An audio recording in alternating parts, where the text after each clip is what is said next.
Mom, Dad's being weird again. Luscious. Honey, So full. it's just grass. Oh, it's so much more than just grass. It's a healthier, greener, and more luscious lawn. Yours can be too. Look at you. With Kabursky Brothers Lawn Care. Remember, no shoes on the lawn. Because you're so beautiful. Call or click today.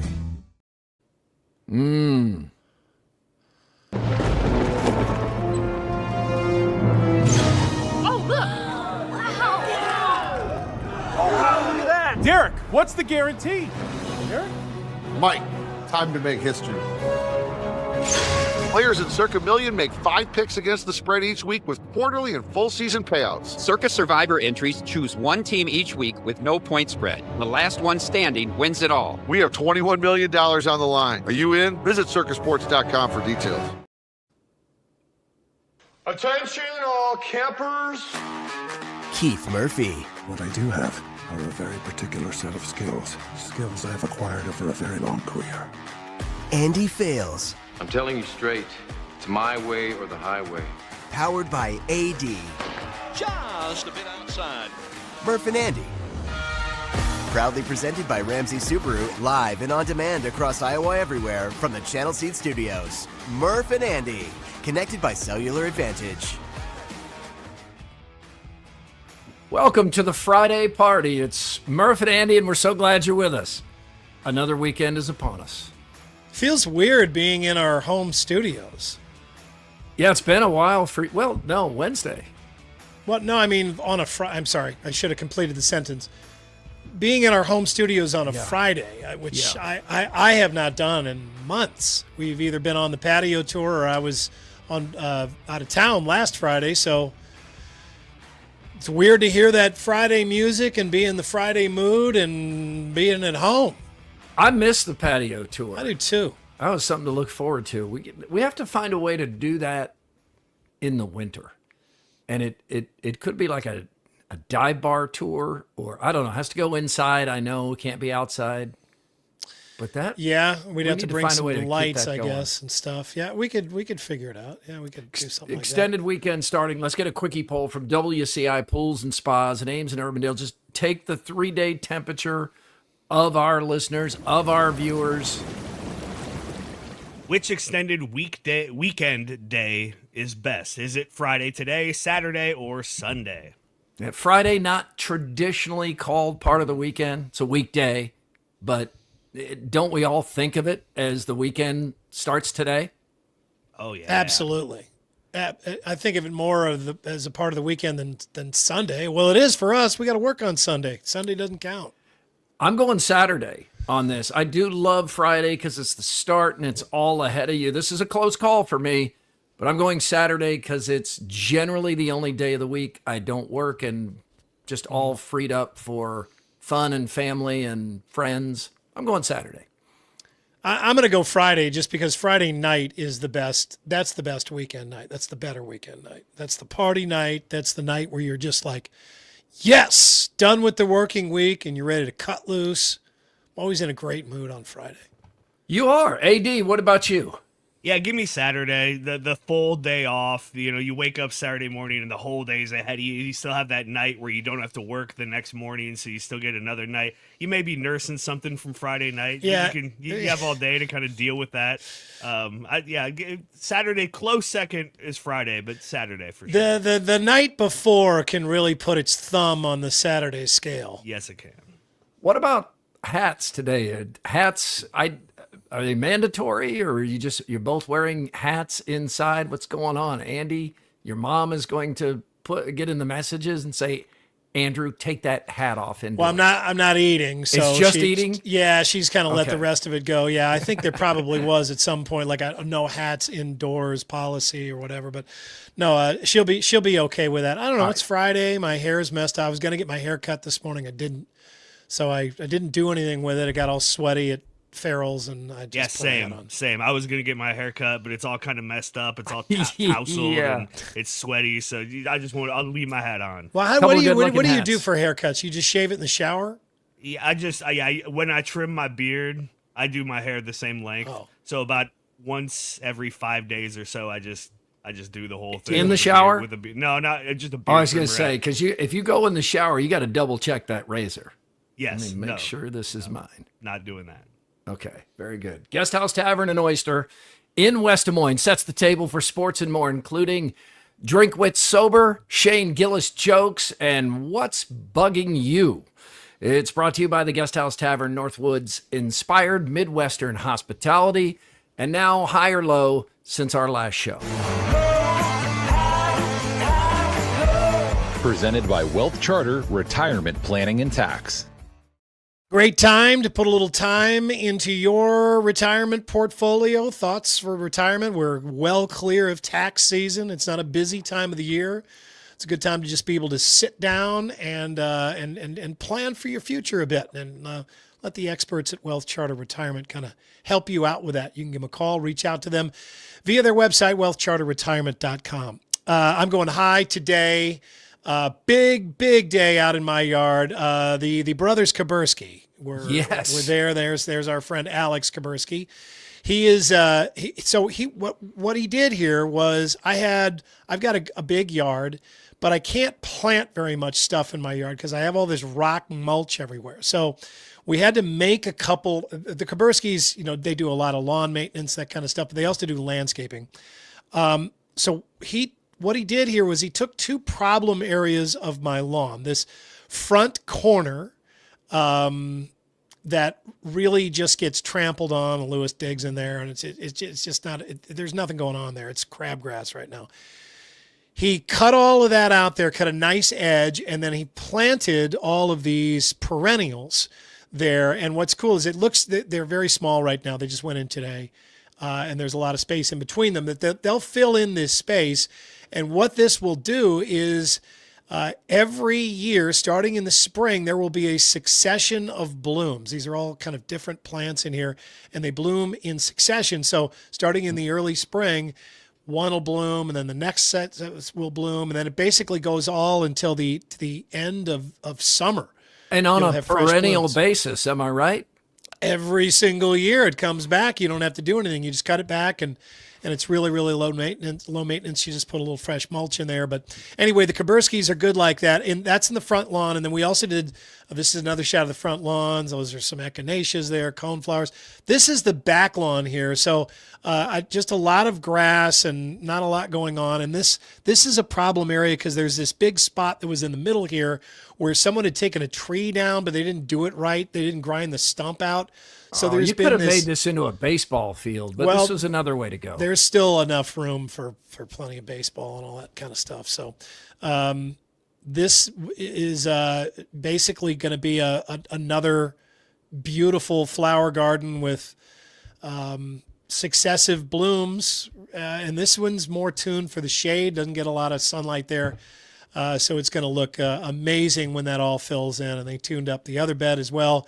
And I went from some problem areas in the lawn to two areas that I think are definitely going to be everybody's favorite parts of our lawn. The Kaburskis got here like 8:30, and they were done by 11:30. I mean, they were in and out. Yeah, they know what day it is. Yeah. They're ready to get out and get after it. Yeah. And it's just it looks great. I feel so good about it. And dealing with Alex is always a lot of fun. He's just such a nice guy. He wants to talk sports, and he's a good dude. So the Kaburski brothers, not just not the lawn, not limited to the lawns. They can do the landscaping as well, and they can take on your lawn and turn problem spots into favorite spots. I'm going the rare low on a Friday. Yesterday evening, we picked up our little rescue Chihuahua Teeny from Dr. Ashley Williams, Chris Williams' wife, who's a veterinarian and a really good one. So we didn't get Teeny till she was 7. She's pushing 10 now, and just like all of her upper teeth were rotted. So they had to be extracted, and she's only 8 pounds. And when Jenny went to pick her up last night, she was just swollen, scared, and stoned. It's okay. Jeez. It's okay, baby. She looks so sad. Did Ashley fit her with a set of dentures? No, she still has her upper back teeth and all her lower teeth. But yeah, she's in a bad way today. Today, her face is so swollen, she looks like a mini Spuds McKenzie. But she's had really good care from Dr. Ashley. We call her Dr. Smashley.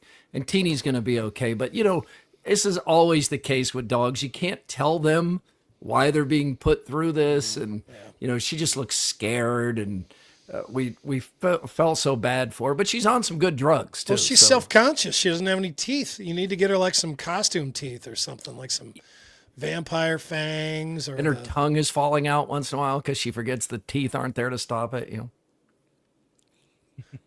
Get her some of those Freddie Mercury teeth down at the theatrical shop. That'll help. That'll make her feel better. You wore those many times, including Stivers Ford. Let's get the buzz on a Friday.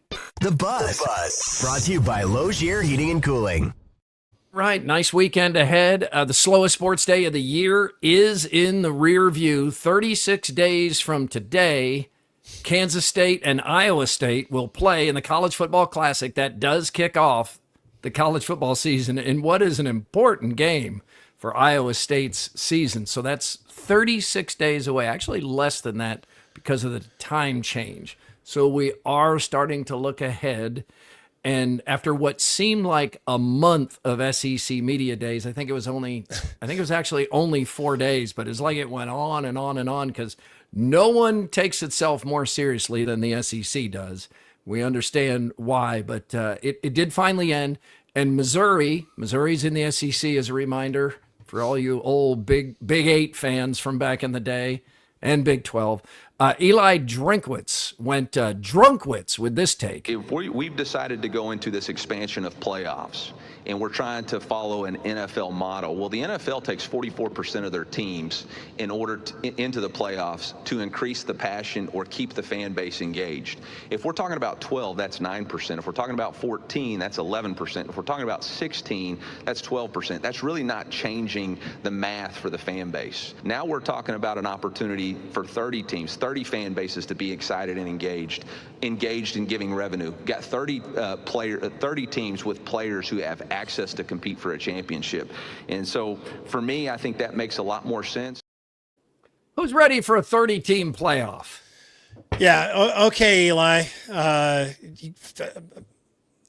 Feeding yourself your own bullshit. What if it got rid of all bowl games and went to 30 teams? Got rid of all bowls. Would you be in then? He's implying that the NFL needs to come up with some sort of playoff gimmick to keep fans interested.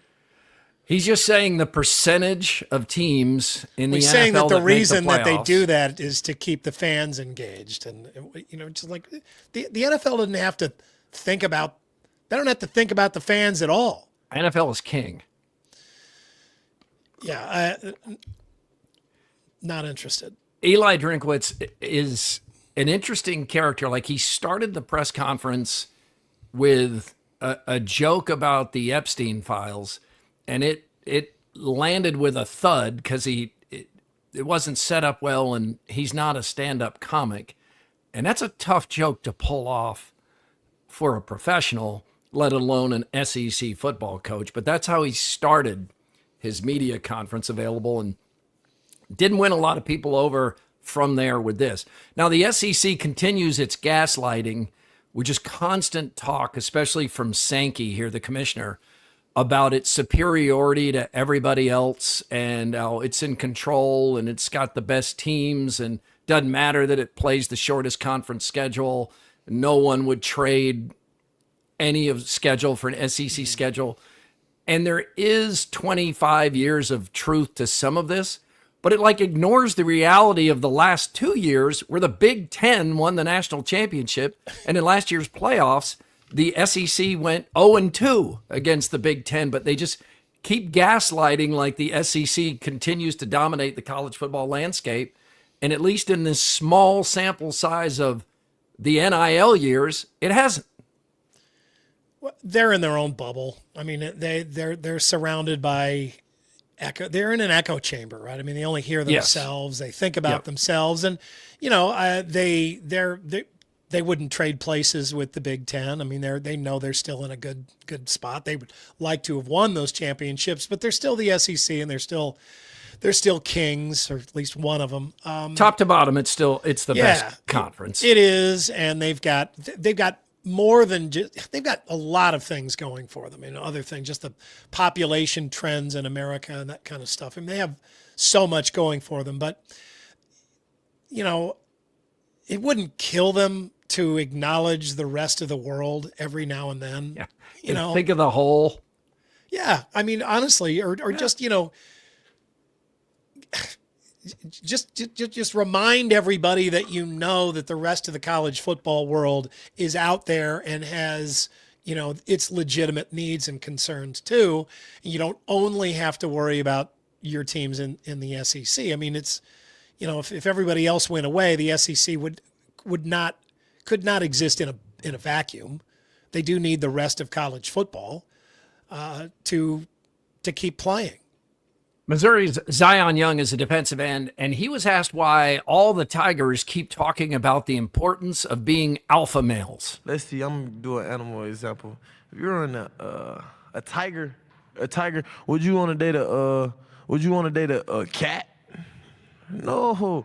You don't want to date a cat. You wouldn't want to. Well, of course, it's tiger. The cat. It's a bigger version of it. It's the cat. It's all around the stuff. But you wouldn't want to date a cat, though. Not something we bring. Nah, you know what I mean. So that's the difference. Like, it's more so of like, not in there. I mean, alpha male. Like, who? That's what we're recruiting. That's what we're standing on. Guys is alpha males. Guys is where their feet at. And guys is very vocal and want to compete. And have an edge on them. What? All of that? Somebody needs to take him to the zoo, show him around.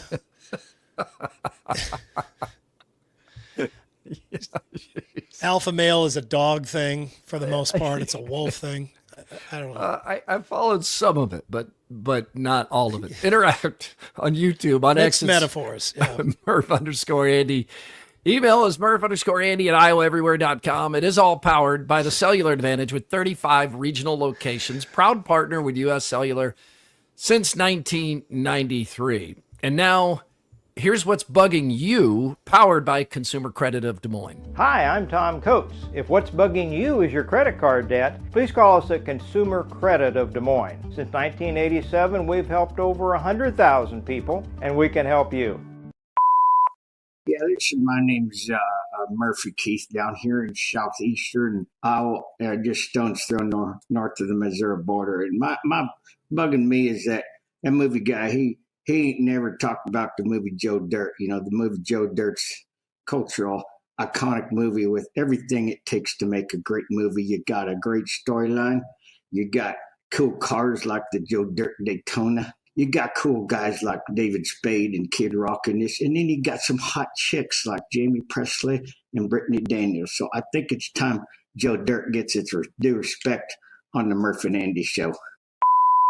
Hey guys, this is Josh and Carol. What's bugging me today is your ridiculous take about why it's a faux pas to wear the band's t-shirt to their concert. What's making me think about this is in August, Nick Nurse is bringing Mount Joy to the Carroll National Golf Course for a concert. And I really would like to support one of my favorite bands by wearing their merch. But I guess according to you guys, I can't do that because that's tacky. But why? If I go to an Iowa football game, nobody bats an eye when I wear black and gold with Iowa across my chest. So why is going to a concert any different? Why the hell did I buy the shirt if I can't wear it at a concert? Where else am I supposed to wear it? I enjoy you guys' show. Love you guys, but that's what's bugging me today. All right, there's a lot to unpack here. Let's start with the concert shirt. I think we're mostly overreacting too much to the movie PCU, right? Yes. Politically correct university, where that's thrown out as an absolute rule. Yeah, it's Do I have Jeremy that right? Piven, and he's like, don't be that guy. I think it's who's the other actor that's it? But yeah, he's like, you're gonna wear the shirt to the band you're going to see. Don't be that guy. Yeah, It does. I don't have a problem with that. I've done that. It does. I suppose it could look like you're trying a little too hard, or maybe too much of a fan.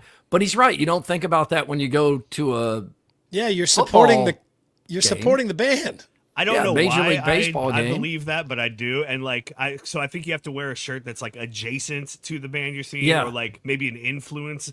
My wife has a theory that the broadest range shirt you could wear to any concert is Red Hot Chili Peppers. You could wear it to like any rock show, most hip hop, even a lot of country. If you have a Red Hot Chili Peppers shirt on, nobody's really going to look twice at you. That's good. I feel that way about Johnny Cash. Like a Johnny Cash, like works for any genre basically because he's just respected by all genres, even those who don't listen to him, I guess. But yeah, that's and I've also heard, well, you can wear a shirt, but it's got to be a classic. Like it's got to be a throwback. If you're going to see Motley Crue, you can't wear their tour shirt from this tour. You got to like find buy the something, shirt, put it on, and then walk into the concert. Yeah, just strip off your old shirt and throw it in the garbage. Yeah, I've never done that, but I've worn past concert T-shirts to current concerts. I don't know that I've ever had just a shirt that. Well, no, I guess I do have a few shirts. I think I just wore people wear like Grateful Dead shirts to the Dead and Company and stuff like that. I mean, you got to show that that you've been there before. And for Nick Nurse, it's what just he's like doing, sports. It's just like sports. This is for not Nick right. Nurse at his country club that he bought in Carroll with this music festival he's holding in Carroll and all the good that it's doing. Do whatever you want. Support Mount Joy. Now, I don't know Mount Joy. Are you familiar with Mount Joy? Nope. But looking at their concert T-shirt, though, I could draw some conclusions. Yeah, absolutely. I saw them kind of the headliner. We saw them at Hinterland, and then I have a couple of their albums. Yeah, I like them quite a bit. I didn't know they were coming to Carroll. That's pretty cool. Yeah, Nick's bringing him in for that music festival he's doing there at the Carroll Club. So that's cool. Wear the Mount Joy T-shirt. We take it back, please. But mostly we like that you're supporting. And the other question is: Are 90% of the Iowans with Southern accents popping up on Who's Bugging You? What's there are bugging not that you? many You don't even know Iowans your own with brand. What's bugging you? Yeah, I mean, what? There are not that many Iowans with Southern accents. What, Andy? We have almost all of them on this segment. You know, once you go down near Missouri, I mean, anything south of Des Moines, you could get that accent. And I think you got to cross the line into Missouri. I think the first caller, let's call him Jeff. I think the first caller makes a good point. Why doesn't Mr. Movie have the balls to review a modern classic like Joe Dirt? Because he doesn't ever do that. He doesn't ever, you mean like he doesn't use Joe Dirt as his out of the box pick. Right. For best movie of the best past movie 25 Hair years or something like that. Best movie Fireworks. Man. Yeah, I've all never right. heard Joe Dirt come. I don't think Joe Dirt has ever come up. It never has. It until today. WNBA All-Star Weekend loses most of its star attraction. I mean, this game and these festivities will be in the shadow a little bit of the main talking point so far, which is that Caitlin Clark is not going to be in tonight's three-point shooting contest or the game. She will be there for everything. Betting is already down 40% with her out. This whole event is in the shadow of her injury. Absolutely. I mean, you can't deny that. You can't, and it could not be a bigger bummer. I mean, Yeah. the only thing saving it is that she'll be there Yep. at the game. It's not like she was in a car accident or something. She's got to be in the hospital. I mean, but she's going to help coach the East. She was seen out partying last night. I mean, she has a groin injury. She's not in a wheelchair, and she's going to recover from this. But yeah, the question moves to now, like, how serious is this? You seem to have some chain issues here where various injuries are popping up on her legs after 7 seasons of no injuries. And, you know, do they need to shut her down for a long time or take another chance that she can work her way through this? It's a tough one. Well, I don't know. Nancy Armour has a good column in USA Today where she's just like, look, this is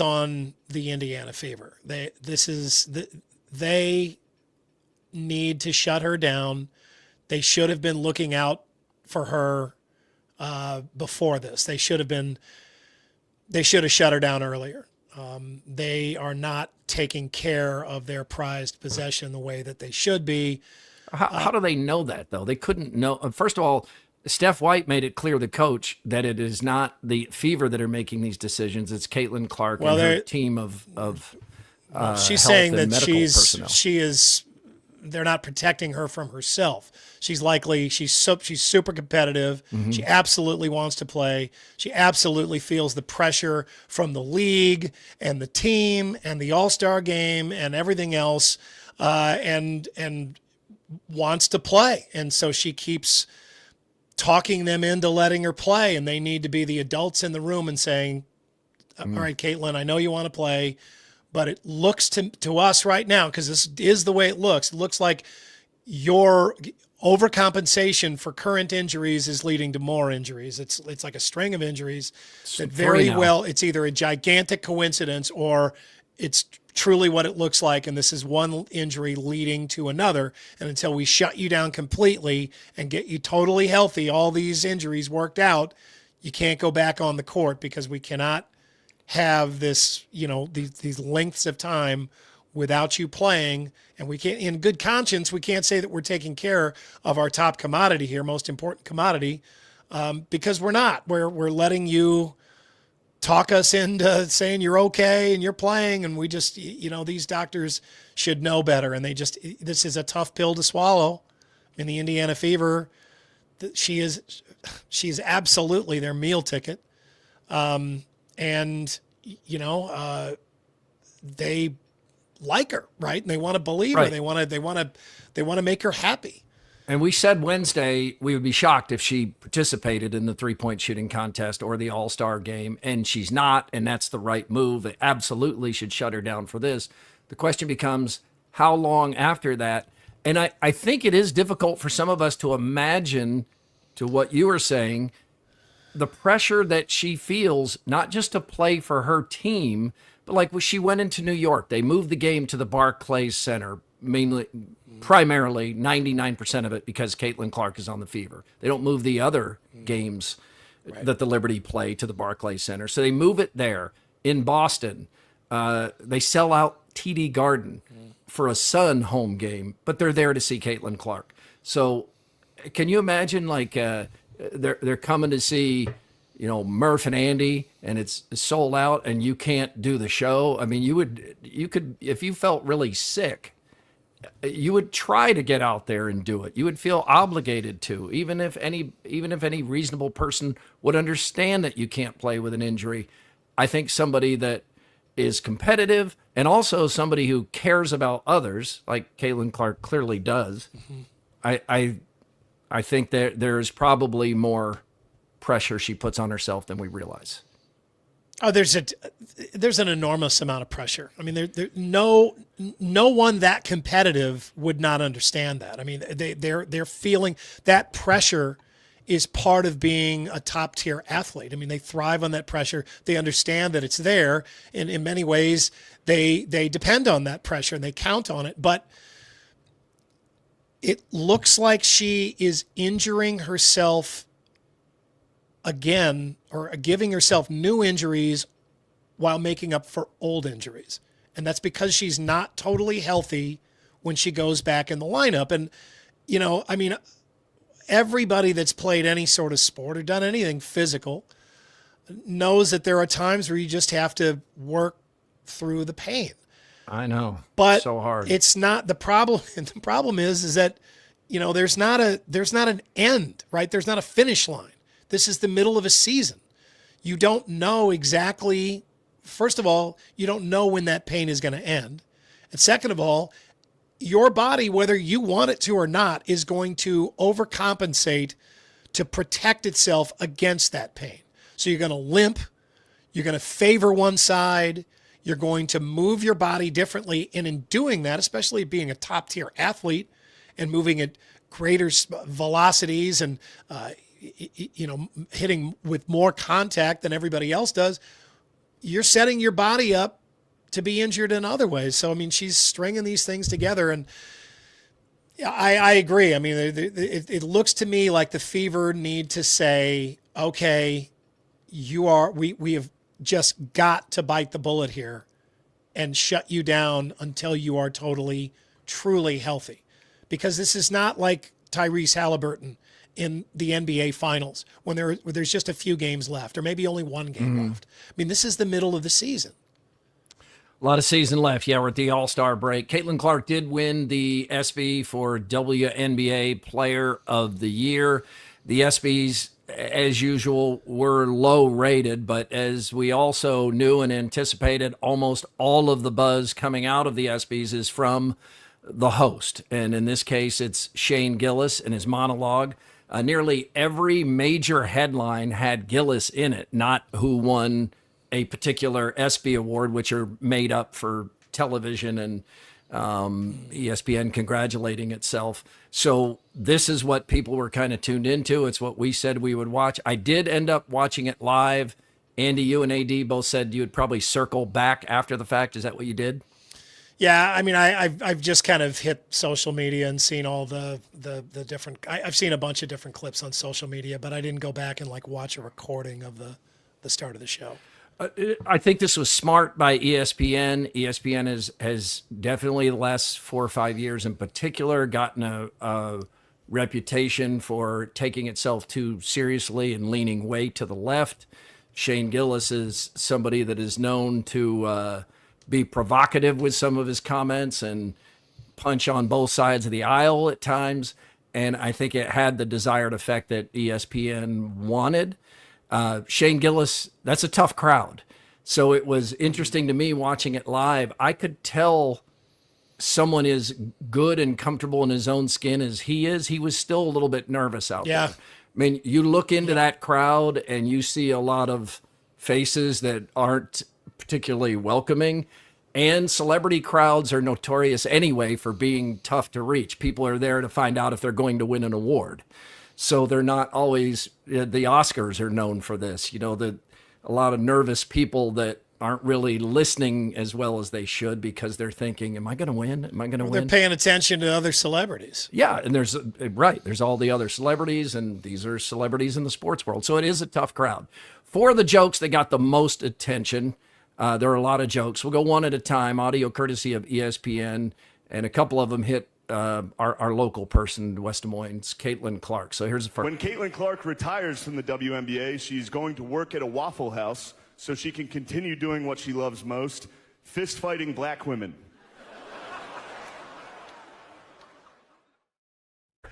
That got a lot of attention. Now, the flaw in the joke is that I don't think Caitlin Clark is enjoying any of the physical activity that she's had with anybody in the WNBA.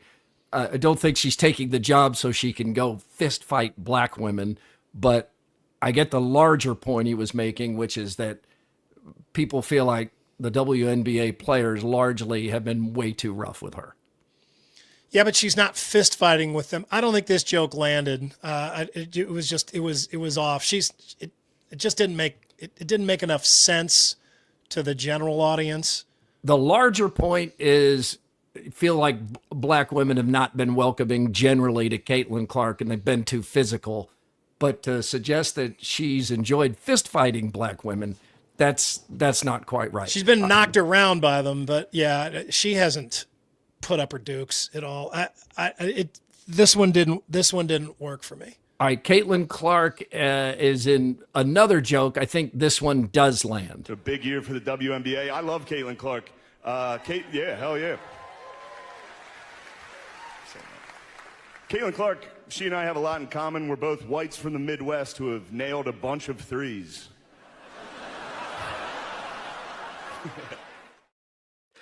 That one takes a few seconds for most people to catch up to it. Not exactly a rousing ovation either for. He's working a tough Caitlin crowd Clark. there. Oh yeah, yeah, they're tough. They're not loving it. All right, here is this is my favorite joke, and I know it did offend some people, but I think he makes a good point with this joke about the people who pretend to be maybe more of WNBA fans than they actually are. 4-time WNBA All-Star Brittany Hicks is here. Give it up for Brittany, everybody. I'm joking around. That's my friend's wife. I knew none of you knew WNBA players. That's crazy. You clap for that. Was his wife's friend. They just cut to a black woman in the crowd, and everybody. I mean, it's a little unfair to the crowd. Sure, you feel like I should clap. I don't. You kind of really need the video to go with that. Yeah. I don't really remember Brittany Hicks, but okay, yeah, we should clap for her. It's his friend's wife, and this happened to me a little bit the other night in that the Fever are playing the Sun. And they say, the great legendary Tina Charles, the second leading scorer in the history of the WNBA, surefire Hall of Famer. And I'm thinking, who? Tina Charles? Who? I mean, that could have been Brittany Hicks for me. Yeah. So point taken there. And then also here is a joke for about Trump and the UFC. Donald Trump wants to stage a UFC fight on the White House lawn. The last time he staged a fight in D.C., Mike Pence almost died. All right. No, you don't have to do that. It was fine. I didn't write it. Actually, there was supposed to be an Epstein joke here, but as it got deleted. Must have probably deleted itself, right? Probably never existed, actually. Let's move on as a country and ignore that. He's working hard. He is. He seems like he's kind of a turtle on his back with a tough crowd. It is a tough crowd, but the reaction in the aftermath as these jokes are aggregated one at a time, so predictable, Andy. Like some people absolutely outraged by the WNBA jokes and the Caitlin Clark jokes and jokes aimed at women in sports or what they perceive as aimed at the woke in sports. But those people were just fine with the President Trump and Epstein jokes. Those were fine. Those were actually funny. The other way around with the other set of people. Yep. And then it flips completely with the other side. Yeah. You're outraged by what you don't agree with. Yeah. And you love what you do agree with. And that's the most predictable thing. And I think this is a step forward, even though this is a tough thing here. We got some of this in the Tom Brady roast.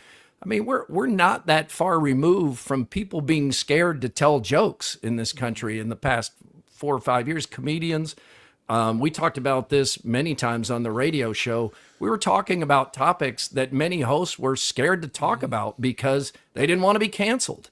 So I think especially on a platform like ESPN to invite somebody and have him kind of offend both sides of this political divide right now, it is a step forward. And I guarantee you, there are people listening to me right now about, that was funny, but that wasn't funny. Well, I mean, some of the jokes were better than others. I mean, they weren't all, subjective. I mean, some of the jokes are better than others. But the way they land is too much about how you feel about politics, I think. I don't mean you.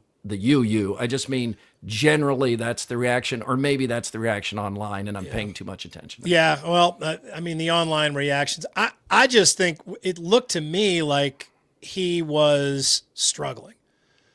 He was not, I don't know if there is a good choice for that audience. But watch Nikki Glaser. She just absolutely kills. Who was the audience she did? Would she just do the Oscars? Just killed. Yeah. Absolutely killed. I'd most know her from the Tom Brady roast, but I know roasting is her specialty. Yeah, I mean, it is, but I mean, she hosted. Yeah, she hosted something. Hosted the Oscars and was phenomenal. I think asked to be back the next day. Not the Oscars. She didn't host the Oscars. Oh no, the Golden Globes. Oh, Golden Globes. Yeah, whatever. I think Conan O'Brien hosted the Oscars. Yeah, she just absolutely killed. And don't you think it's confidence? I really feel like in rewatching or re-listening to those clips, that is, even though the material is the same, and often in some cases here, it reads funnier than it delivers. That is Shane Gillis at his least confident. Like, I watch him entire season 2, by the way, is much better than season 1. He's funny. And I've heard people were like rolling out of their chairs at Wells Fargo Arena, and it was sold out. He sold that place out, a comedian. But, you know, we know this from our profession. Confidence is key. And it's tough sometimes when you know the audience isn't with you. I mean, we've all been there at some point where we feel like, man, it's not working. He's got that nervous laugh going where he's trying to make other people laugh by getting it started with his own laugh. It's just like, man, that sounded like a comedian who was not in his element. All right, what do you know about Kevin Keatsman in Kansas City? You know this guy? Yep, a little bit. Yeah, he's a lot. All right, well, he recently criticized Patrick Mahomes' diet and fitness, saying that Mahomes is fat and an embarrassment. Now, Kevin Keatsman, I don't know him at all. I don't know his show. I don't know any of his takes. I wouldn't recognize him if he was out on the sidewalk as I left today. But if you've brought 3 Super Bowl championships to Kansas City, who cares if he's got a little bit of a dad bod? I mean, that just seems like a crazy take to me. And by the way, look up old pictures of Ken Stabler or Terry a whole Bradshaw. bunch of different quarterbacks. Yeah, I mean, that's a dad bod? That doesn't look. Kevin bad. Keatsman, he has been a provocative sports talk radio show host in Kansas City for a long time. He was very successful. He was so successful they started a line of bars and restaurants. All built I've been in one of those. Yeah, I didn't Sports realize Radio that was his 810. place. That was okay. Well, it was his station, and I don't know what kind of ownership's taking it, but it was mainly because of his success. They did the show right there from the sports bar in the middle. Yeah, it was a cool concept. And you know, he was always he's very provocative and very loud and confrontational, that kind of guy. And as he's gotten older, as many people do, he's become more extreme.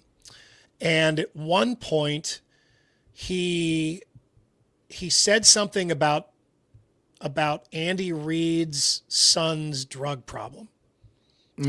Called out Andy Reid for not being able to manage his own family or something. And that was a bridge too far. There were a lot of people, I think, that were really sick of him. And the Chiefs went nuts on that. They were so upset, and he got fired. Because the kid was an adult at that time, right? I mean, it wasn't like he was trying to manage a child at home. Yeah, he was an adult, but I don't remember exactly the context of the comment, but it was a comment made by someone who, you could just tell, it was a comment made by somebody who felt like they were invincible. And the Chiefs pushed back hard and were really upset. I think even Andy Reid was upset, and they fired him. He's pretty chill. The station fired him, and after he got fired, he really just went even crazier and just went even more extreme. I think he started his own podcast. It's like Kevin Keatsman Has Issues or something, and he's kind of leaned into that. So I think now knowing enough about him, I think he has a grudge against the Chiefs, and he's maybe got a grudge against some of the individuals with the Chiefs, and he's just leaning into that, and he's going to be the anti-Chiefs guy, or he's going to be the guy that will call out the Chiefs. Well, it's just that which doesn't make him popular. Yeah, the standards for dad bod. I mean, AD, I know you're on the tee now, but this doesn't look that out of shape to me, even for an NFL quarterback. But again, this is the best player in the league. That's the thing. I think the perception is that Patrick Mahomes is like this cut. You know, he's a professional athlete, one of the most elite athletes in the top world. of his game. Yeah. Right. He's not Tom Brady. He's not doing TB12 or whatever that he looks crap worse is where than you Chris eat nothing Williams but with his vegetables. shirt off. You know, so like that's this is definitely dad bod territory. Yeah, I mean, he's got, the that's the thing we all kind of battle is your gut is wider than your shoulders. You don't want that. But you look at him, he's a young man. He's a world class athlete, and I think we have in our minds what those people should look like. Sure. They should look chiseled, and the reality is that, a lot of these guys that we see pictures of, whether they're influencers or male models or whatever, and they're just super cut. Well, they don't do anything but work out, and a lot of them are on steroids. A lot of them are on steroids. There's so many steroids out there. But I mean, they don't have, all of this going on in their lives that Patrick Mahomes does. And, the guy can do his job in this condition. Yes, that's the point. Who cares? Yeah, Keatsman is saying he needs to get in shape. He's got a $500 million contract. If I'm not mistaken, he's got the dad bod that you guys say is a dad bod holding up the Lombardi trophy. I mean, you win 3 of those in Kansas City. You don't need to be cut. You don't need to be ripped. You don't need to go do an ultra marathon. Whatever he's doing is working. Grimaldi's fan photo winner this week is Tara Schaefer. And here is Tara, her family at the baby's first Iowa Cubs game. They're going to join Grimaldi's in West Des Moines. Now, got the burp rag there just in case. It's a Brewers hat too. Kate will be pleased. That's his new team. Now, what you can't give this baby Grimaldi's pizza, right? Oh yeah, you can. Oh yeah, they just got them suck on some of that hot honey. Yeah, let them just gum the crust a little bit. Yeah, get them started early. Show them feed it like cannoli filling. Feed the baby like a bird. Sure. Bird feeding. Why not? Now here's Cyclone Fanatics Jake Bren Thursday night interviewing a Cyclone fan who just bought an Ames helmet. All right, I'm with Brad Durner of Durner Electric, Okoboji native, and you can see this beautiful game-worn Ames helmet. Brad, how much money did you spend on this helmet? I have no idea. Do you have a general idea? I think it was around $5,000. Around $5,000. What compelled you to spend that much money? Well, first of all, I saw the helmet and I said I could use a new bike helmet. And I said this would be awesome to wear around town. And so here we are. And not only that, this would be great memorabilia for my home. So that was my next question. I get worried as a bike helmet. You spent $5,000 on this. Do you want it to? It's not very practical at drinking beer. Do you want it to? It's terrible at drinking beer, but it caught some in the chin strap. So he has no idea how much he spent on it. $5,000? Is that real? But then he knows exactly how much he spent on it. Yeah, that's an expensive This is America. Why can't you get drunk? That's what he reminded me of. Andy, we've been at enough charity auctions and raffles and that kind of thing. Is one of the, I don't think it's even a stealth strategy. One of the strategies is get people drinking. Oh yeah. So the bidding goes up, because we have like a shed on the side of our house that Jenny bought one night. That's right. We didn't really need a shed. But and then her competitive genes kicked in where somebody else bid, and then and it just went back and forth, and we have a shed that we don't use. Nice shed though. We've bought a bunch of stuff at those auctions before that I don't think ever actually got used, but you can always justify it to yourself because you're spending money on something that's going to a good cause. Yeah, that's right. And now a good cause is ThrowDowns. ThrowDowns. It's ThrowDowns, backed by Heartland Tire and Auto. Heartland Tire and Auto, where they treat you like family and fix Cade Murphy's car on average of once a month. I appreciate the support. That's true. All right, Andy, after a fun first half of the season and a successful All-Star break, baseball seems to be in a pretty good place. Are you more, less, or equally interested in this baseball season than you were back in April? Probably a little less. Back in April, my team is got the whole season ahead of it, and They got a perfect record of 0-0. At this point, they're in third place. Clearly, have a lot of holes to fill.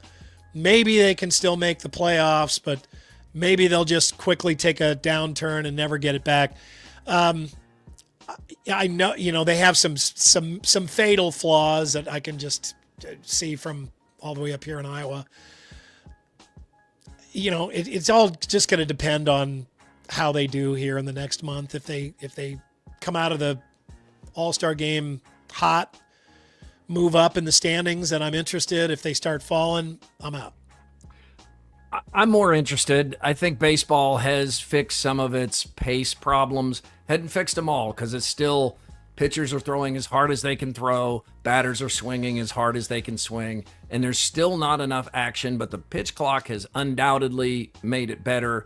Games are moving faster, and there are far more Cubs fans in this area than of any other team. Yeah.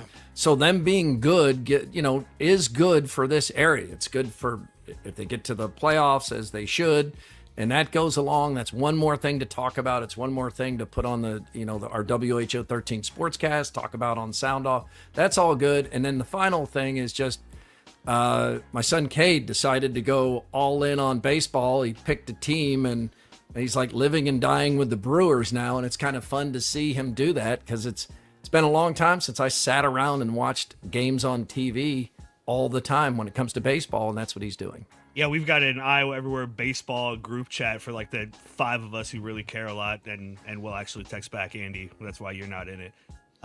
Yeah, and Andy thanks you for that. Yeah, exactly. That's fine. Fewer group texts. The Open Championship is hours ahead of us. Sunday's final round coverage starts at 6 a.m. on NBC.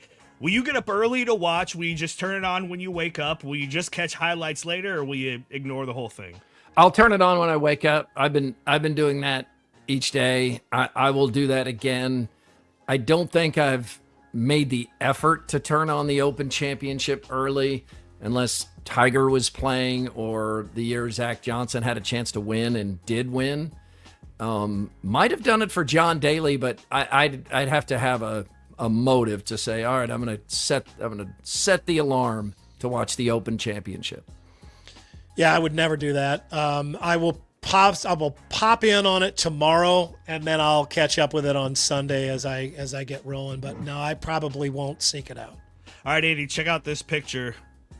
How do you like your hot dog? Ooh. This is easy. Just straight out of the pack. My friend Scott would do. You could buy him a pack of hot dogs to this day and be like, "Here you go, just toss it." I ate those raw as a child. That's like kids in high chairs do. Well, I don't mean in a high chair, but I mean like as a 10, 12-year-old, I would eat raw hot dogs. Yuck. I mean, they've already yuck. I know they've the been cooking cooked, doesn't really do anything. To them. Except it makes them taste way better and look better.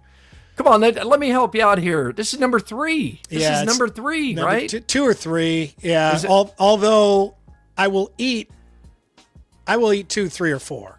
Yeah, and Same. I'm probably between 3 and 4 rather than 2 and 3. I'd rather have it a little darker than a little lighter. Yeah, 5 looks like a carcinogen. 3 looks like it's starting to dry out, though. I want a few blisters on there, but I still want it juicy. Man, I love hot dogs. Yeah, 3 is ideal. The Surgeon General, or I said that. I've already said this joke. Forget it. I'm moving on. Bryce's celebration of life last weekend, they had the concession stands open, and I bought 2 hot dogs, and we were having some beers down there, talking to friends, catching up. And then at the end of the event, we're still there. It's getting to be 4 p.m. where some of the last ones coming out. And the iCubs brought out like this stack of leftover hot dogs. Did I eat another hot dog? Hell yes. Yeah, hell yes. Did you eat the bun also? That's what I want to know. Yes, I did. Yes, you did? Absolutely. Oh, you're eating the buns. Oh, yeah, good for you. Yeah, absolutely. With mustard and some relish. It was good. All right, that's ThrowDowns. All right. Thank you, AD. I didn't mention, I hope it was clear. Maybe you got a chance to tell her, AD. Does Tara Schaefer, will she know she won the $50 gift card? Oh, yeah, absolutely. Okay, you've let her know. Okay, I forgot to mention that. Take the whole family to Yes. Grimaldi's. See if that kid can gum some pizza. Confluence is the official beer of Murph and Andy. Confluence is where good things come together. My friend visiting last weekend, this is something he does. I respect this about him. Anywhere we go, he always asks the bartender, what local beers do you have on tap? Because he only wants to. I've heard other people say that before. I think that's a classy move. That's a good move. It's smart. Always does that. And Des Moines IPA was his favorite. Oh, I was going to say, I think maybe she forgot, but last second comes in. Nice. Yes. All right. Cheers, everybody. Cheers. Confluence Cheers. beer right here. Happy Friday. All right. Let me make sure he's there. Oh, he is. Yeah. Ready or not? Here he comes. Scott School. Scott School. Scott School. Scott School is cool. Yeah. Yeah. One of the most incredible things that all of us have ever been a part of is becoming land animals. It truly is spectacular that we came from the ocean onto land. And here's the cool thing. What? Not a lot of us can have much memory of that. I don't know. Nope. We got a lot of personal. It's a collective memory. It's in your DNA. We take it for here's granted. the thing. We never left the ocean. We just figured out how to take it with us. And that's what our skin does. It just holds all that water inside. So we're all fish. And that's Scott School. Scott School. Scott School. No, we're not. Scott School is cool. Yeah. Yep. We're never not left fish. We just took the water with us. Well, now we're the just fish have walking the water around in in them water too, though, sacks. What's that? I don't know, man. I could go more into this, but like a whale used to be on the land, but then it went back into the ocean. See? Isn't that cool? Andy, A plus to F on this week's Scott School. Where are you? We carry the sea with us.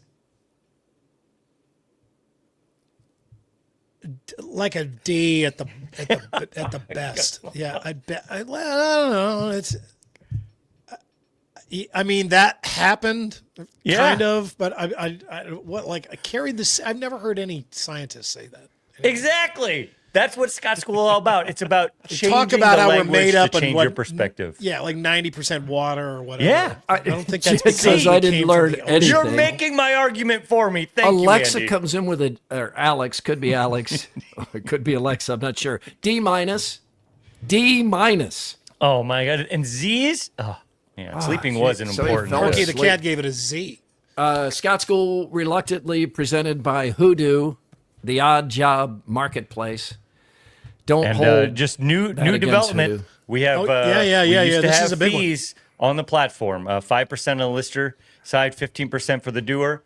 We have eliminated all our fees on our platform. We always knew we were going to get to this spot that we really are a financial technology company. Well, hang on, how do you make money? Yeah, how do you make any money? Well, just the same way that a Venmo or a PayPal makes money. So when the money's transferred through, and then we'll have subscription models so that if you have multiple properties or you're a big doer and you want to have insurance and tax help and all those little benefits that you can really hone in your business, we'll be able to provide that service for you. So, but the basic program, you list for free, the doer does the thing for free, and we finally solved that contractor issue of when do you pay the contractor and when does the contractor get paid? We've solved that issue. We have the quality control built in. So it's really exciting to see now all of the doers get to keep the money that they always wanted, unlike the drivers on Uber who have to give 50 to 60% to Uber.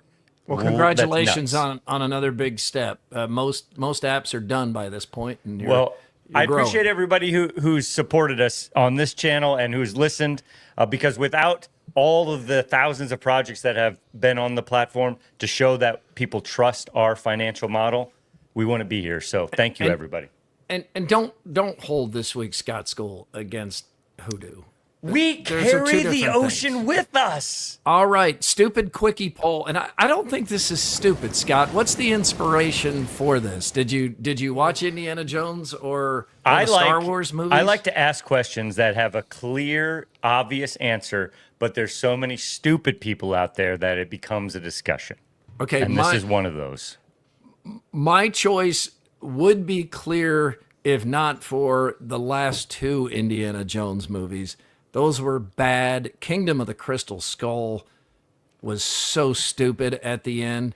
But I'm still going to pick Indiana Jones just because the first movie is so perfect, and he's so great and handsome.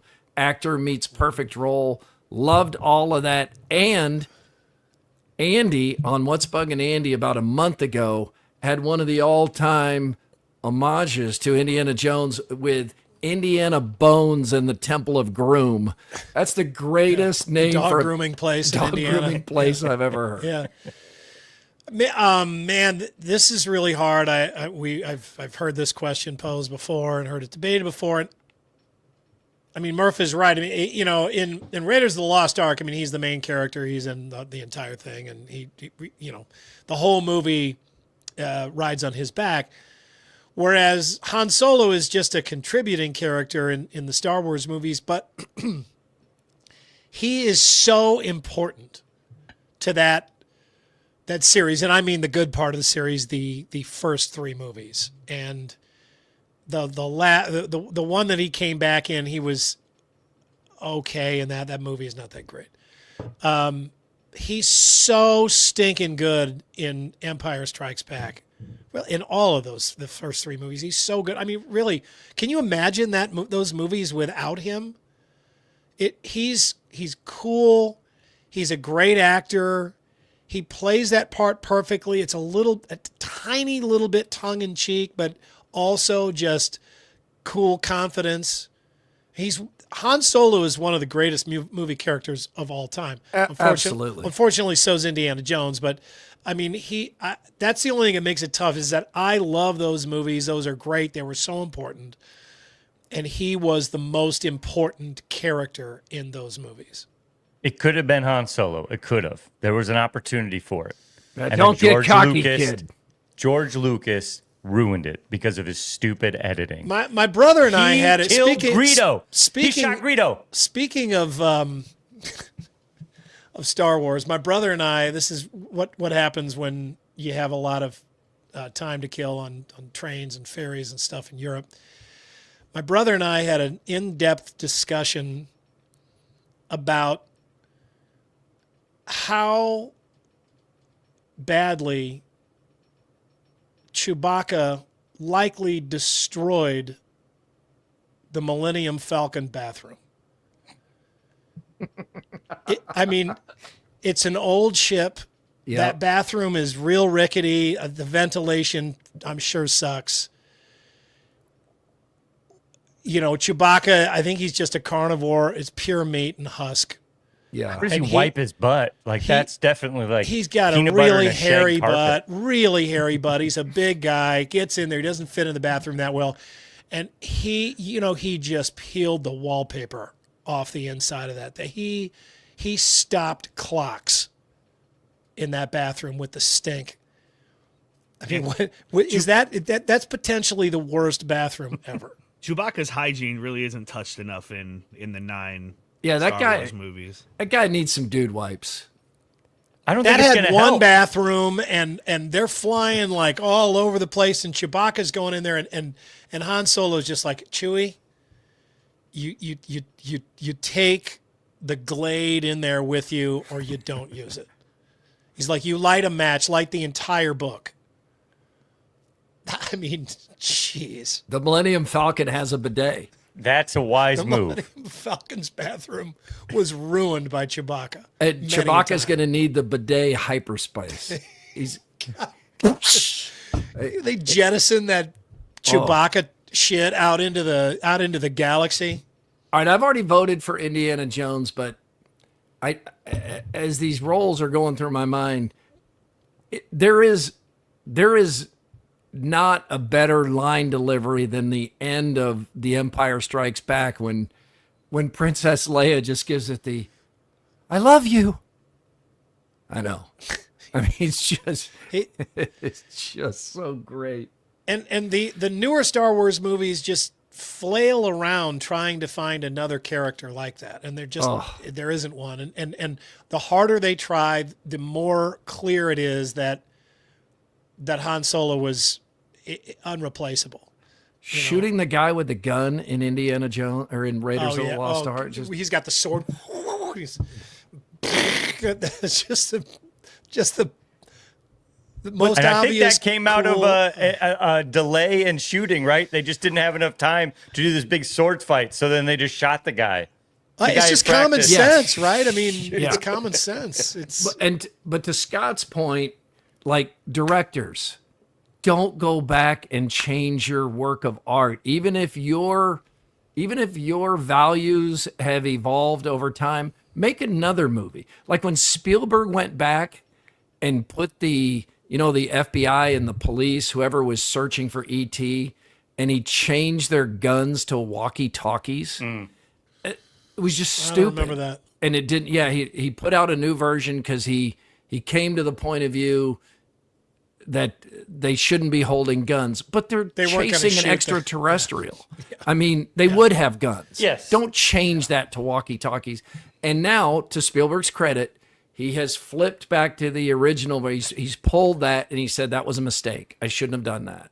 Once And you release that's what a you're piece talking of about, art- like the Han Solo shooting under the table. Yes, he shot. If they just leave that in, that's great. But once a piece of art is done and it's given to the public, I think it's now the public is part of whatever the conversation goes, and you shouldn't go back, to Keith's point. And it's crazy though, because Harrison Ford, when I saw him in what was The Force Awakens, he looked like he was near death. I mean, I saw him. Well, he'd been in a plane crash, and the Millennium Falcon door had crushed his leg. Remember that? They had yeah, but I mean, shooting. and as an actor, it looked like, okay, oh my God, this is going to be Harrison Ford's last time on screen, right? Didn't you think that? You saw that? You're like, he's so old, he can barely get around. He's done for. This is going to be it for him. But then he kind of rallies, and he's got, the Yellowstone series, 1923, 2 seasons, that he was great at that. I mean, did really, really well, and he was very active, and it looked like he caught a second wind or something, and just got his first Emmy nomination. Yeah. For And he Shrinking. also doesn't like Star Wars. He thinks it's stupid, which is one of the reasons why his performance is so good and why he probably doesn't care about getting pushed off of a bridge after his son kills him. He's because I should have died in the first movie. This is stupid. He's kind of winking and making Yes. fun at the same time. Scott, quickly, I'd be remiss if I didn't give you the opportunity to speak of why anyone should care about this year's Open Championship in Northern Ireland. Scotty Scheffler, man. We're looking at a new age of golf. If he's able to pull this out, that's going to be great for the game. But if you like bogey fests for your major championships, you ain't going to get it. This is going to be a lot of birdies, a lot of birdies, slow greens. I love links golf, so I'm not making a strong case for it because the game's a little boring right now, to be honest. All right, let's get some more. Just being free. But wait, there's more. From Either Or Eatery and Patio. Either Or Eatery and Patio. Find them at 6222 Grand Avenue, home of the greatest family-friendly patio in the entire state of Iowa, and a fantastic menu as well. Love that place there. It's one of our favorites. We have got big-time rain coming Sunday. We're supposed to get some, I guess, tonight, but also Sunday into Monday. Did you see that forecast there that Ed was talking about? Like 2-3 inches of rain, massive rain, possible flash flooding. And on that note, weather experts at Iowa State University are saying right now the number of flash flood warnings posted by the National Weather Service since January is the most of any year since the modern alert system was adopted in 1986. Which is not that long ago, but still, I mean, if it feels like we've had a lot of flash flooding in America, it's because we absolutely have. And we've had tragic, awful flash flooding. Kentucky, Texas, Arkansas. I've had some here in Iowa as well. We often get more than this. I mean, flash flooding has been kind of the weather story so far of 2025. Man, so Maverick, they're going to do it. They're going to change the name of all the come and goes going.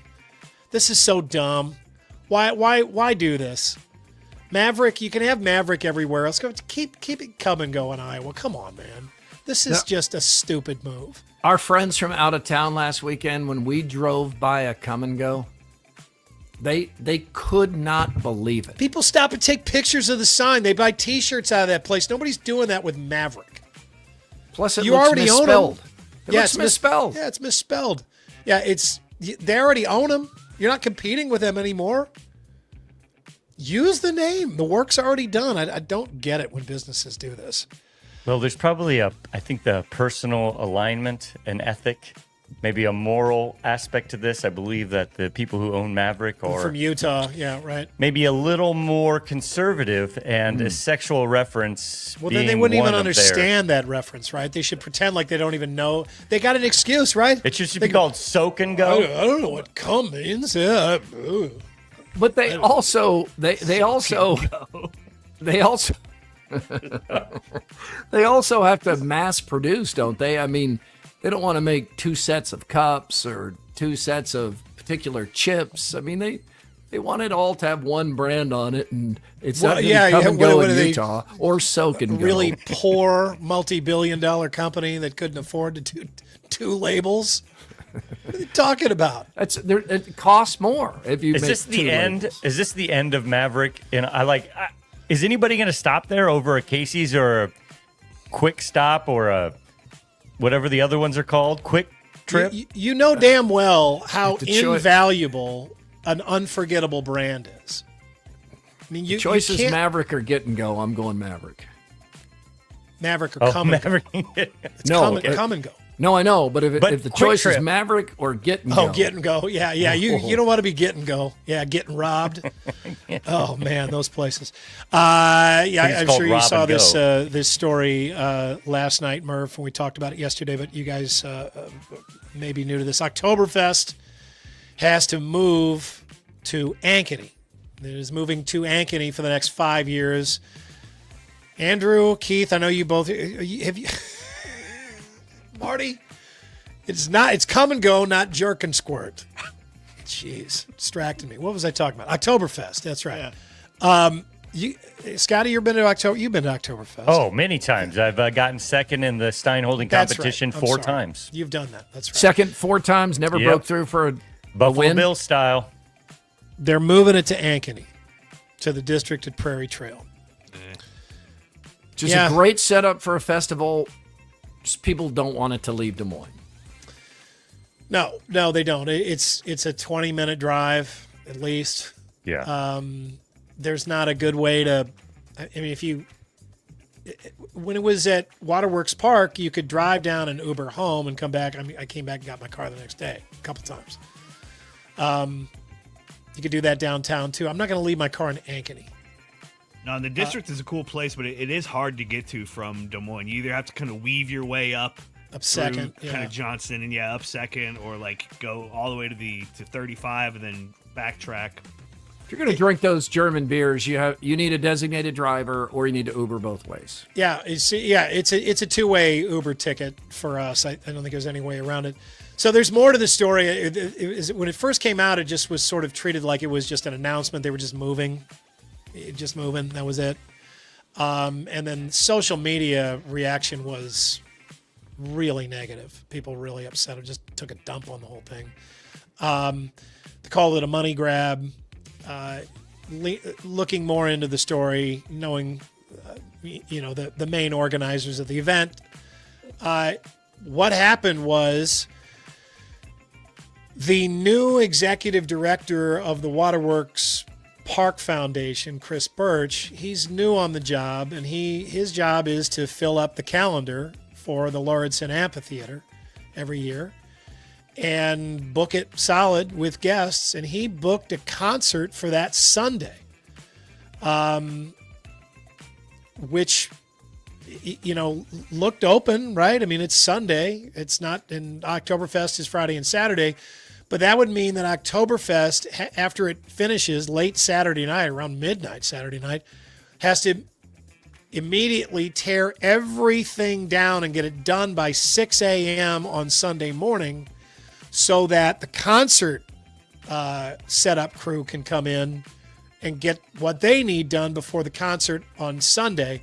And first of all, it's logistically almost impossible, but even if they did want to try to do it, talking with a number of the organizers, they just said you would have to pay people triple overtime. You probably wouldn't be able to find enough people to do that shift anyway. you would have to just go absolutely crazy with the teardown. It would have to be the most efficient process ever. If you could pull it off, it would be what, $30,000 or $40,000 more dollars to do. Cost it, right? prohibitive, basically. Yeah. So they just said, okay, we've got to move this, and they looked all around. They gave me all the reasons why the other sites in Des Moines, Riverview Park and the Iowa Fairgrounds and all that the state fairgrounds, all that wouldn't work, and they said this district at Prairie Trail was the best option, and it really going up there and looking around, it's complete. Since the last time I was there, I haven't seen that stage all set up. It is state of the art. The electricity is run all around the perimeter so that all the vendors can plug right in, no problem. That stage is completely covered, unlike the one at the amphitheater at Waterworks Park, and we often get rain for that. It is really well set up. The fencing is already there. They don't have to bring in extra fencing. I'm going to give it a try. It's in Ankeny, and it's kind of a sterile atmosphere, but it is set up well for the things you need for something like this. It's just, I think that's why most people just don't like it, especially for something as rugged, shall we say, as an Oktoberfest, is it feels like a space that was contrived to be cool as opposed to a place that is cool. That area needs like 10 more years of life on Earth. Just break in. Yeah, break in a little bit. Sure. There's really good places up there. We like going to Grimaldi's, and we've had a good time there. Got some great sites there. But you can understand why they want to go all in on this Oktoberfest, because this is a big get for them, and they can maybe really show off their amenities to everybody. They have a lot to offer. The Beaverdale Bluegrass Festival is tomorrow over at Tower Park. Andrew, you've gone to this before. Oh, yeah, it's cool. Yeah, it's a good festival. Good little festival in Murph's neighborhood there. It is, yeah. I think Elin is performing there as well. I don't know if she's playing guitar. Really? That's cool. Yeah, she's doing something else, yeah. So that's going on there. Toppling Goliath says it is still coming to Des Moines, but it's not going to the Drake campus. They were originally talking about that new development that's going to go in next to the Varsity Cinema. And now they're going over to Iowa City with the rest of the Bulldogs? If you tell me they're going to Ankeny. Oh, man, that hurts. Sorry. That's smart. Well done, Murph. Well done. My bad. No, they'll go somewhere else in Des Moines. I was really kind of hopeful for this location. I thought maybe it might be tough to pull off, but look, Toppling Goliath is great. I think everybody likes that brewery, and just bringing it to Des Moines in any capacity is good, but geez, what's the hurry, guys? We've been talking about this for like 5 years now. I know. West Des Moines is getting a new car dealership. Its cars are going to turn some heads. It's been said before, and it remains our promise to you.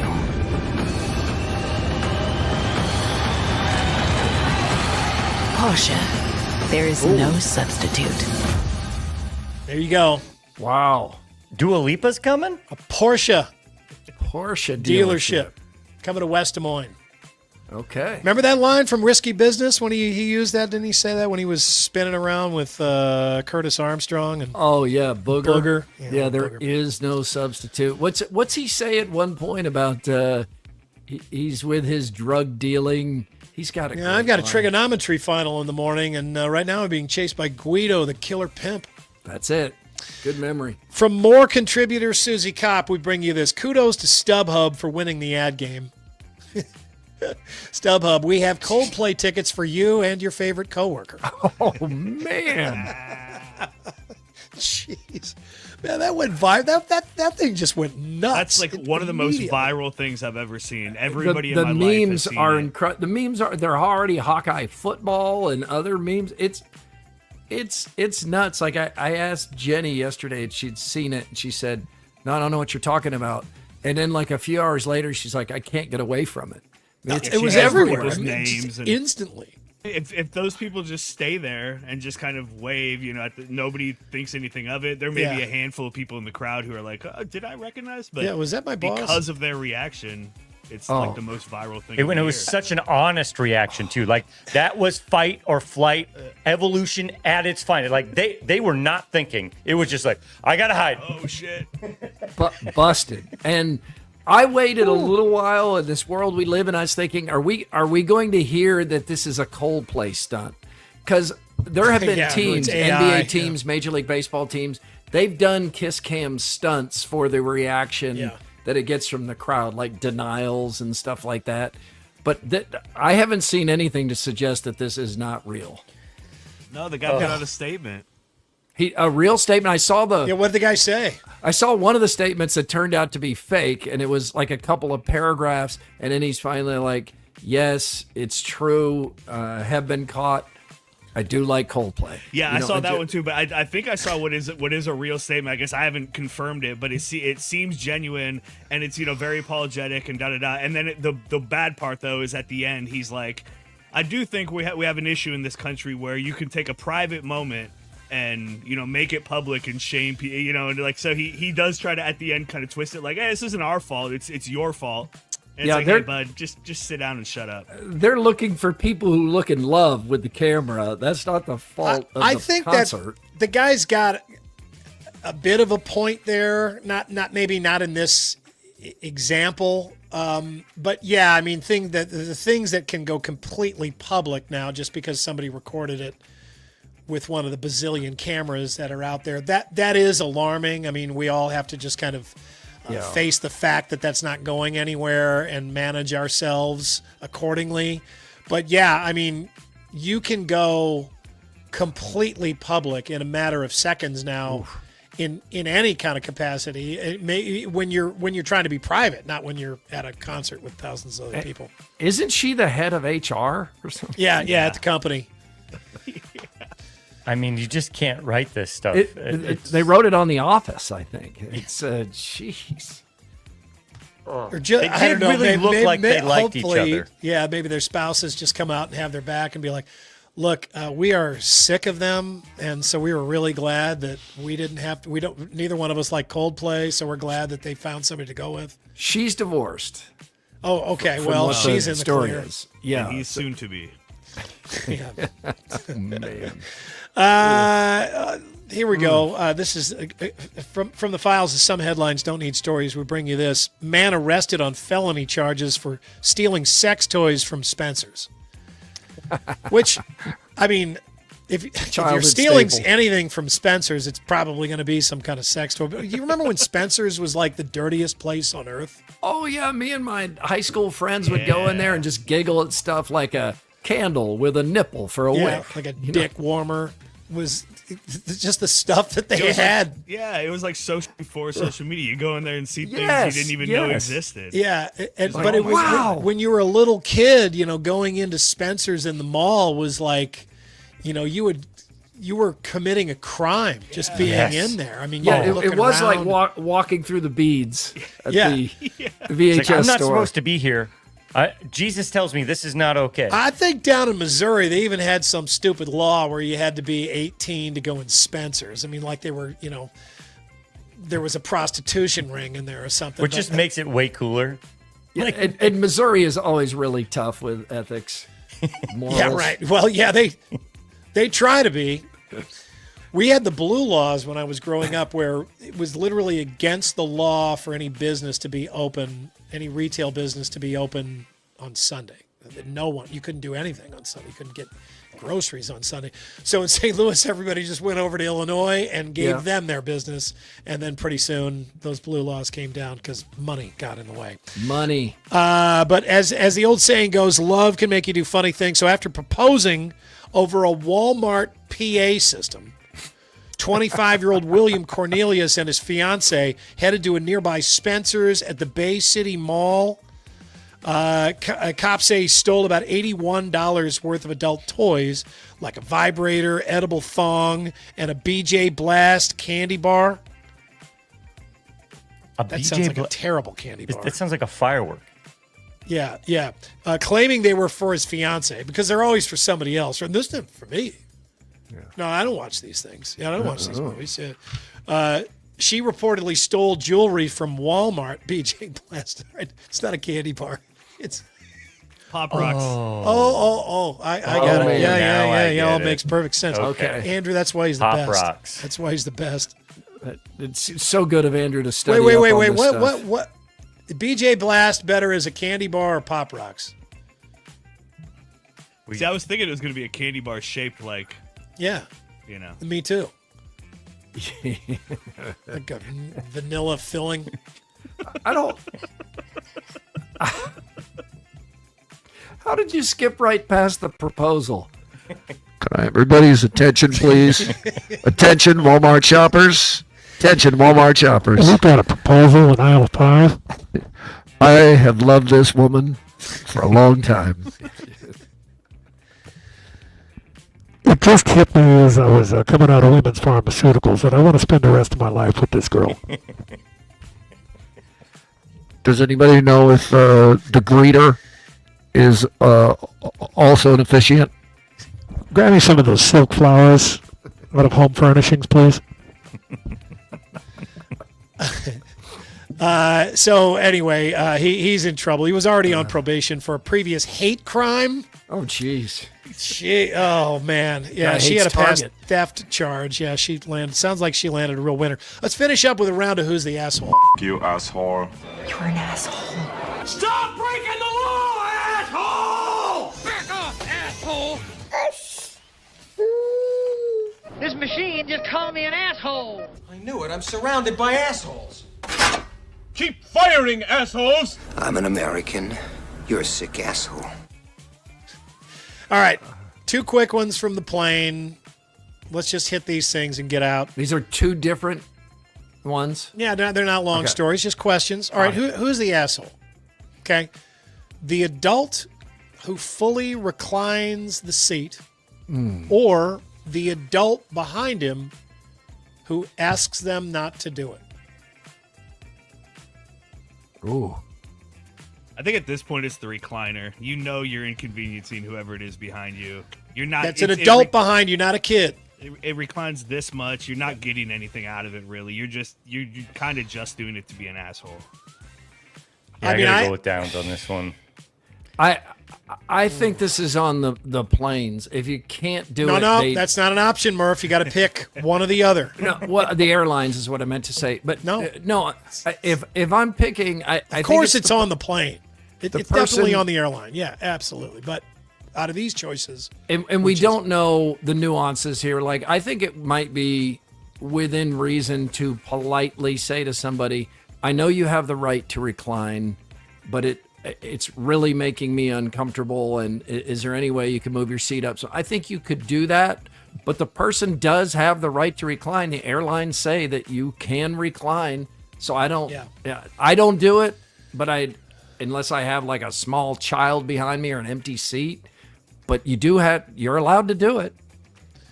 I am so uncomfortable in coach on the airline. I'm tall. I am too tall.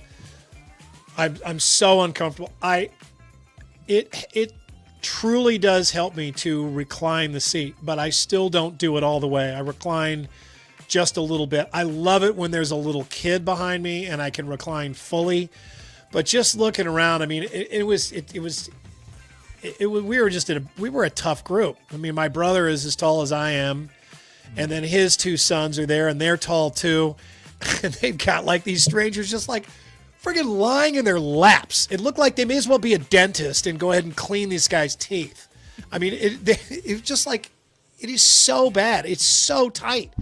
And they're also probably trying to sleep, right? I mean, everybody's probably trying to sleep, but the people reclining are doing it because they think it might help them sleep on that long It seems like if everybody reclined their seat, like if everybody did up and down the row, it would help.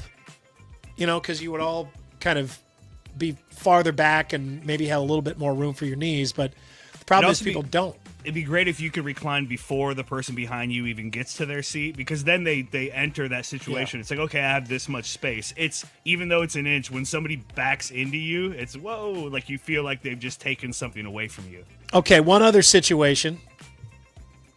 Who's the asshole? The person who brings the lap baby or the person who gets annoyed at the lap baby?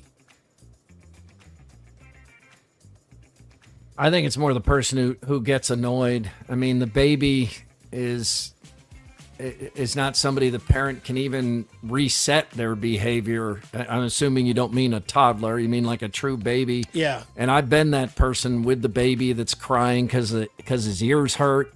And you feel terrible. I can even remember apologizing to everybody around me. And the acceptance of it generally goes, not completely, but generally other people who have had kids understand. And those who haven't just feel like, God, get control of your baby. This is awful. Maybe Scott? babies shouldn't be on airplanes. I don't know. Maybe that's a weird thing. Would you think back in the old days when you were Maybe you should hunter just and leave your gatherers? baby at Oh, we home. had a baby. We should walk over 3 villages with this baby and show them to someone. No, the people from the villages need to come to where the baby is. What are we doing here? Yeah, put Looking like a the dude without baby in a kennel or something Yeah, while you're right. gone, and get him when you Yeah, get home. Scott, you just check the baby through luggage, right? No, I don't take the baby on the plane. Make introducing people the baby come to the baby. Forget introducing the baby to my great grandmother. Scott needs to be Get more her comfortable. ass on the plane. Scott can't turn up his AirPods on the plane loud enough to get the Well, crying out of his head. So like Kahala was in, I was telling you guys a little bit about this, but there's really more to it. So the baby, she was really good about it. And, obviously knows as a mother who's had annoying children bother other people. But she's sitting so this woman that's sitting next to her is in the middle seat. Okay. And she's got a lap baby and the baby's like 7 months old. So the baby can buck back and forth and reach out and grab stuff. So he's pulling her earphones out of her ears. And as she's starting to fall asleep, she feels the baby like grabbing the blanket and pulling her ear, all that stuff. So the baby's cute and sweet, and Kyle is a wonderful, patient, motherly person and everything. So she's cool with the whole thing. But oh my God, with that would be so difficult. But the woman is in the middle seat. So Kahala to her left, not related to her. The woman to her right in the window, not related to her. Her husband is sitting in the middle seat in front of her, and their 2-year-old is sitting in the window seat next to her husband. So they could have just bought the 3 seats, but they didn't. They should have bucked up. That you have a little bit of responsibility as a parent to buck up and get the 3 seats together. Yes. And, contain your group the best. Better for everybody. Yeah, it's better for everybody. But I agree. There's just that code where, it's like your kid annoyed somebody else, so then you got to be annoyed by. That's the longest flight of my life is when Colin's ears were hurting. And I couldn't talk to him. He was too young. And like to AD's point, it was to go see grandparents. But he was just crying and screaming. And people were great.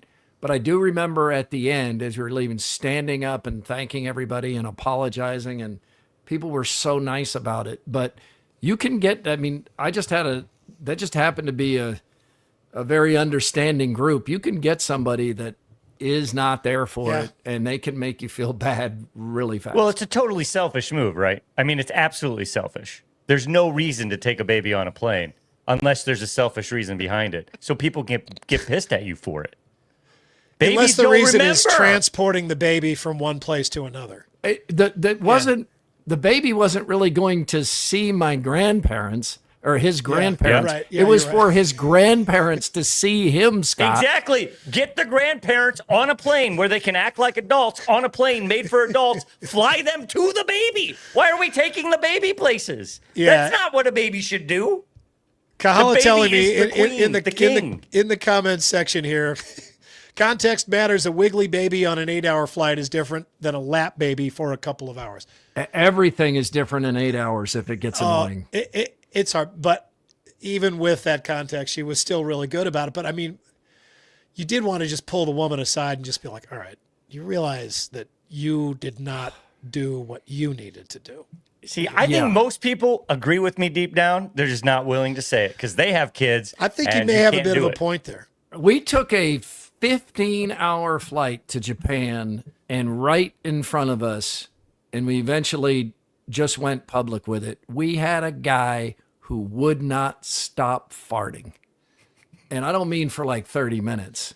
I mean the entire flight, he was like a carpet bomber. And it just to fart. kept and Jenny finally just like said in way too loud of a voice, "Who's farting and please stop." But it did continue. Oh, it did. Yes. Yeah, because you can't be sure who it is, but we're pretty sure who it was because it just kept. What if it was Keith the whole time and he just never told genius? You got to hope for those cloth seats, the ones with the planes with the leather seats, or those fake leather seats where the air doesn't go into the cushion. And you come back from a party town like Vegas or New Orleans on a Sunday. Yeah, like the all-you-can-eat buffet. Get ready for a flying tube of fart gas. Just there needs to be a fart section and a non-fart section. It's a moving fart cloud. It's just oh my god. We actually fueled the plane on the methane coming That's out of what your the asses. Hindenburg was on. How about the person that goes to the bathroom like 50 times? And they're sitting in a window seat or in the middle or something. You're like, what are you doing? And they keep coming back and ordering more drinks. Time for the Andrew Downs audio drop of the day. We call it the AD Squared. Yeah, powered by Game Day Men's Health. Speaking of the Prairie Trail District in Ankeny, I was there yesterday getting my testosterone booster shot. Andy's got the shirt today. I came back and got the shot. Yeah, I couldn't wait to get the shot. I came home and Kahala gives me my shot. So you're missing that. Yeah. I missed the tea. Go to Game Day Men's Health. They will help you with whatever you need. Friday, so some parental advisory is necessary here. None of these bleeps are necessary. It's all innocent conversation, but I've placed bleeps to make you hear things that aren't actually being said. What you hear is on you, not us. It's This Week in Iowa Unnecessary Censorship. Andy, I have an update for you regarding this. There are no public restrooms, and you would hate this, Murph. It would drive you crazy. I mean, you feel like you got to all the time, and like every time you do find a bathroom, you want to twice. And knowing you might not find a bathroom makes you need to. You get rewards for like a dog. What? Didn't you see that? What are you talking about? It says new release. A dog to unblock your apps. So if you enough dogs, you can get back on the app? In Japan, a new service lets people pay about $23 an hour to a grandmother. Nothing in the world would give me more pleasure than finding out who you are, digging up your childhood pet, and f***ing you with its corpse. Whoa. God. That seemed like a really aggressive AD Squared, didn't it? Interesting. Yeah. And where was Hassel? Was he in like a shower? A shower stall or a steel drum? Good question. Yeah. All right. Quickie poll results presented by WCI Pools and Spas. Which extended weekend day is best? Friday, Saturday, or Sunday? Wow. It's a runaway. Yeah, Friday running away with it at 56% of the vote. 36% say Saturday. 7.8% say Sunday. Prayers up Sunday. Which is the better Harrison Ford character, Han Solo or Indiana Jones? Wow, I'm kind of surprised by this, that it's this isn't close. Yeah, Indy this running away with one-sided. this. Yeah, he's so stinking good in that movie. I think Star Wars, while important, is not as highly regarded to the general public as we might think as being Star Wars fans that we are. Star Wars is still pretty cheesy, man. The general Indiana public Jones, is badass. way stupider than we give it credit for. I mean, there's no doubt. Thank you, Andy. That's a good one to end on there. Thank you for supporting local media, you dumb bastards. Be sure to check out the merch store if you can figure out how to log on at iowaeverywhere.com.